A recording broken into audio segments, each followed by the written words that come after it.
everyone, it's Tiny Games here. Welcome back to the channel.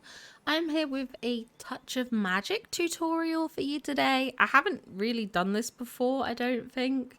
Oh no, I have. I did my bridal design video. I forgot about that. But basically, on one of my previous videos, Amy left a comment asking how I designed the apron for my Oswald outfit. So I thought today we could do a little build, not a build, a creation, a touch of magic creation, and show you sort of how I create these apron designs and things like that. So let me go into the touch of magic create mode and we can go through this together. Now for the apron design, so you can see here, this was the Oswald one I made. It's a little bit different from this design that I've also made as well. But you're going to want to use this basic cottage dress. I think it's the best in terms of vibes for that apron style look. I mean, you could use other dresses and things, but I just don't think it would look as good. So let's create something here.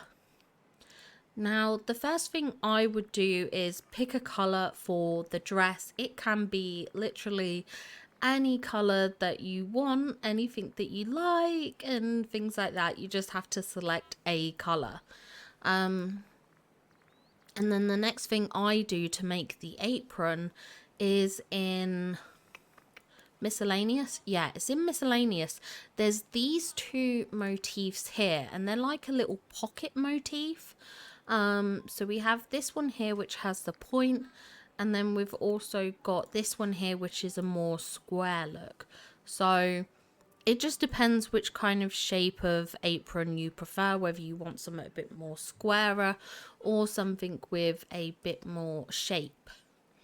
So I have this motif on here. You can size it up as much as you want if you want like a large apron, or you can downsize it if you want something a bit smaller. I tend to go somewhere in the middle so it covers enough of the front part of the dress, but you can sort of see the sides still coming out.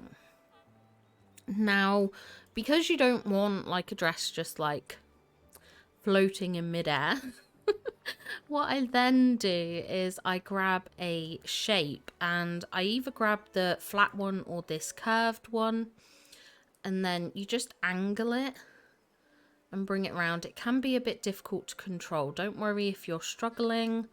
Happens to all of us. Okay.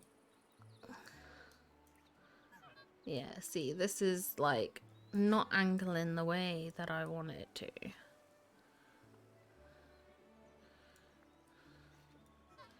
Okay, let's have a look. Yeah. See, I'm struggling with this one to get it to line up. I don't know if it's because maybe I need to change the shape thingy, the sizing. Sometimes it does just take that. Yeah, no, I'm not liking that. So we're going to use the flat square one. I think that's going to be easier to control. There we go. There, not too bad. That's a bit better. That is a bit better. You can adjust it as well if you need to. Change it so that there we go. I want it to be a similar thickness to, you see this line here? I want it to be similar to that, so it looks like a continuation. And then we're going to click off it, and that's that. Now, this bit looks a bit jarring. So, actually, let me do the one for the other side first, because it's going to be easier that way. Let's move it round and shrink it down. There we go. That's not too bad. There we go. Put that there. And there, it joins at the back. There we go. Okay, so we've got both sides of the like little string that goes round the back of the apron. But I don't like that you can see this mismatch of colour, because unfortunately this pocket is like a off-white tone. So what I want it to do is I want it to sit above so it doesn't seem as harsh. So I'm going to drag it. If you click on an item in here, you can pull it down and then you can swap the layer that it's at. So basically, the higher up a item is in this list, the more of a top layer it's going to be. So now we have our apron. And what I like to do next is create a like little string down the back.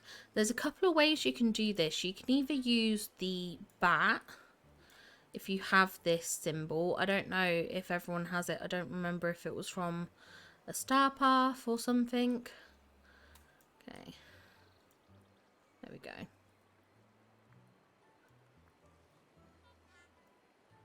And you can just angle this slightly down, which I have done on one of my previous dresses. Or something I did the other night was in it in the nature? No, it wasn't. This is the thing. Sometimes I just forget the categories.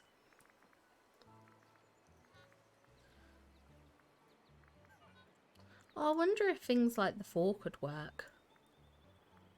Nah, it's a bit big, isn't it? Oh, actually, bring it down here. That works. That works quite nicely. Okay, and then the other thing that I used, what did I use again?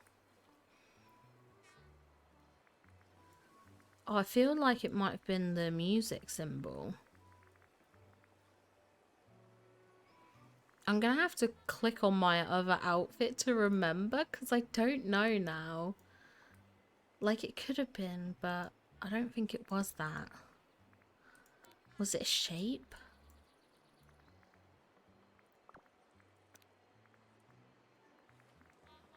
Okay, I don't remember. I'll go back into one of my other designs afterwards and we can work it out, because I know there was another design thingy that I used. Oh, I used the moon, I think. Yes. There we go. Yeah, I used like the moon, and then what you can do is you can hit the square button down here, and this item here repeats it or like reflects it like a mirror. And then I just did this and lined it up so that it was even, and that's how I did it. I remember now. But yeah, that's one way of doing the back bit. Or we could potentially use this fork, which I've never done before.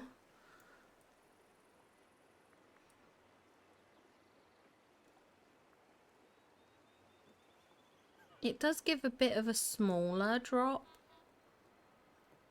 I think, compared to the moon shape, which is much larger. But yeah, you could do that. Anything really that just has like a point on it, you could perhaps use.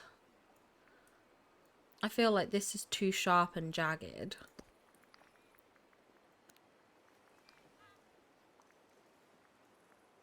No, it doesn't match with the colours.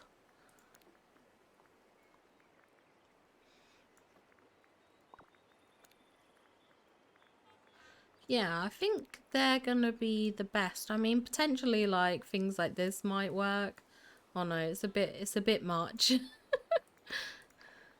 Let's have a look, see if there's something else.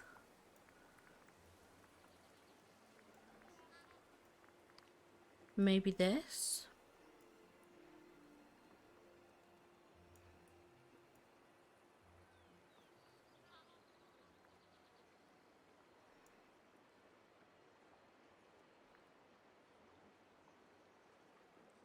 Okay, and let's flip it.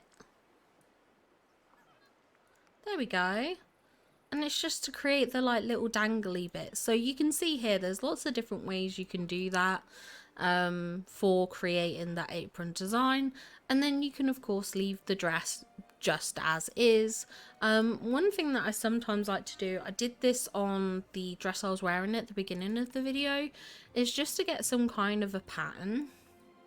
I'm going to shrink this down here and do this, and this just gives the dress a bit of texture. Now, as I said, you could probably do this as one of the first steps, but if you don't do it on the right time or something like that, you just need to drag and drop it, which can be a bit of a pain to get lined up. And then there you go, we've got a pattern dress underneath. Oh, I didn't want to change the color of that. I was going to look at this, see if I could change the color of the motif. Oh yeah, I need to do it here. See, even I'm not an expert. And look, you could change like the color to give it a bit more like texture on the dress, something a bit more exciting. Another thing you can do, which is something I did on the other dress, was you can overlay, say if you want a bit that doesn't have the design on, you could grab a shape like, for instance, this square, and then what you want to do is click the scissor icon, and then it's going to remove the patterning from there and just show the base color. So you can do that. I mean, what might work actually is a longer line here, and then do the same, and we're just going to cut, and there you go. And then you just do this around the whole dress effectively.